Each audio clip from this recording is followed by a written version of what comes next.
Hi friends, welcome back to our channel. ఇవాల్టి వీడియోలో మన పూల మొక్కలకి ఒక మంచి ఫెర్టిలైజర్ని అయితే తీసుకొని వచ్చానండి.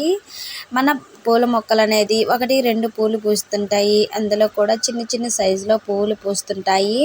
మన ఇంట్లో ఉండే వాటితోనే ఆర్గానిక్ పద్ధతిలో మనం ఫెర్టిలైజర్స్ అనేది ఇస్తూ ఉన్నాం కదా. ఇప్పుడు కూడా ఒక మంచి పెస్టిసైడ్గా అలాగే పూల మొక్కలకు మంచి బలాన్ని ఇచ్చే ఒక ఫెర్టిలైజర్ అనేది మీకు చూపిస్తానండి. అలాగే ఎల్లో కలర్ లీవ్స్ వచ్చేసి రాలిపోతూ ఉంటాయి కదా, ఆకులన్నీ గులాబీ మొక్కలకు కానివ్వండి అలాగే మందార మొక్కలకు కానివ్వండి, అస్సలు మొగ్గలు రావట్లేదు, పువ్వులు పూయట్లేదు. నర్సరీ నుంచి ఒకటి తెచ్చి నాటాక 1-2 సార్లు అయితే పూలు పూస్తున్నాయి, తర్వాత పువ్వులు రావట్లేదు, 1-2 మాత్రమే పూస్తున్నాయి అనుకుంటుంటాము. నేను ఇచ్చే ఫర్టిలైజర్స్ అన్నీ కూడా ఫాలో అవ్వండి, మంచిగా మీరు మొక్క నిండా కూడా ఫ్లవరింగ్ అనేది వస్తాయి అన్నమాట.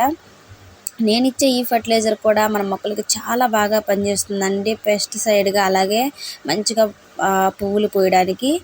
అలాగే మీరు ఎవరైనా నా ఛానల్ కొత్తగా చూస్తున్న వాళ్ళైతే ప్లీజ్ సబ్స్క్రైబ్ చేయండి, లైక్ అండ్ షేర్ చేయండి. అలాగే ఈ వీడియో మొత్తం కూడా స్కిప్ చేయకుండా చూడండి. చూస్తున్నారు కదండి, మొక్కకు చూడండి ఎన్ని గులాబీ పువ్వులు పూసాయో. అలాగే ఇక్కడ ఉండే గులాబీ మొక్క చూసారు కదా, చూడండి ఆకులన్నీ కూడా మొద్దుబారినట్లుగా ఎలా అయిపోయాయో. ఇలాంటి మొక్కలకి కూడా మనం ఈ ఫర్టిలైజర్ అనేది నెలకు ఒక్కసారి ఇవ్వండి, సరిపోతుంది. నెల మొత్తం కూడా మనం ఫ్లవరింగ్ అనేది తీసుకోవచ్చు.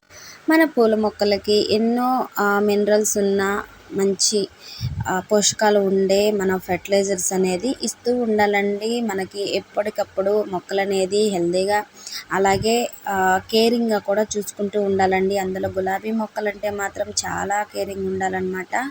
మనం ఎప్పటికప్పుడు సాయిల్ చెక్ చేసుకుంటూ ఉండాలి, వాటరింగ్ చెక్ చేసుకుంటూ ఉండాలి, అలాగే మొక్కకి ఏదైనా పెస్టిసైడ్ అటాక్ అయిందా అని చెక్ చేసుకుంటూ ఉండాలండి.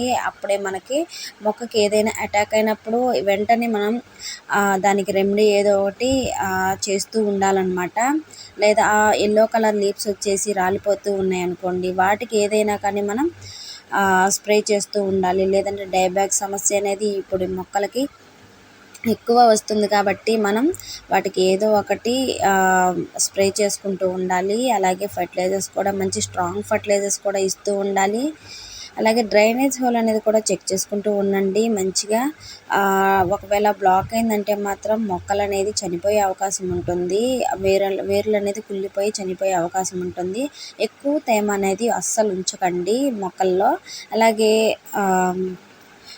8 గంటల వరకు ఎండ బాగా తగిలే వరకు మనం ఎండలో అయితే బాగా ఉంచుకోవాలండి. మొక్కలకి ఎంత బాగా ఎండ వస్తే అంత బాగా మనకి పువ్వులు కూడా బాగా పూస్తాయండి. మనం ఇచ్చే ఫర్టిలైజర్స్ ఇస్తున్నాము పూస్తాయిలేండి అని అనుకోవడం కాదు, వాటికి తగిన టిప్స్ కూడా మనం పాటిస్తూ ఉండాలన్నమాట.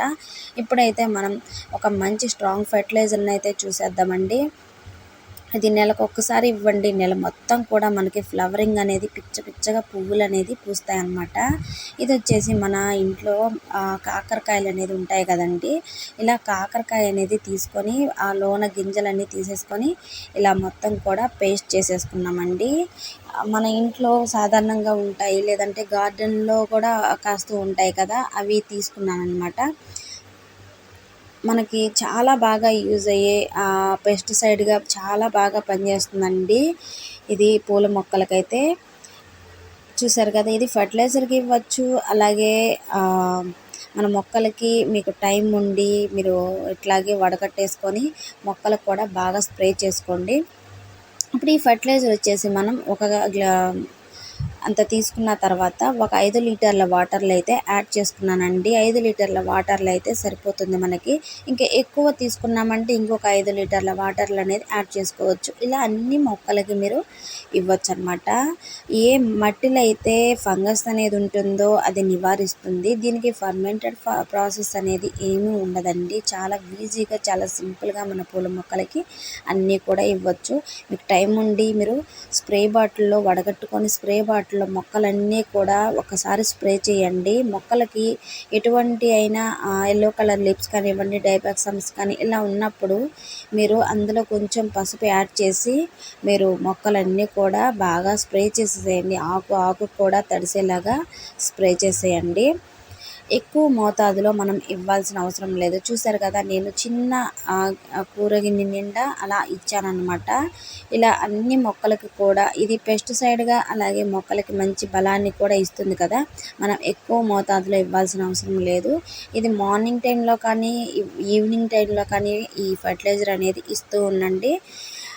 మన మొక్కలకి చాలా యూజ్ అవుతుంది. అలాగే ఎండ బాగా ఉన్నప్పుడు మాత్రం అసలు ఇవ్వకండి అన్నమాట. చూసారు కదండి, మనం ఫర్టిలైజర్ పెస్టిసైడ్గా అలాగే మంచి ఫెర్టిలైజర్గా ఎలా చూపించామో. ఈ వీడియో మీకు నచ్చినట్టయితే లైక్ చేయండి, షేర్ చేయండి, సబ్స్క్రైబ్ చేయండి. ప్లీజ్ సపోర్ట్ చేయండి.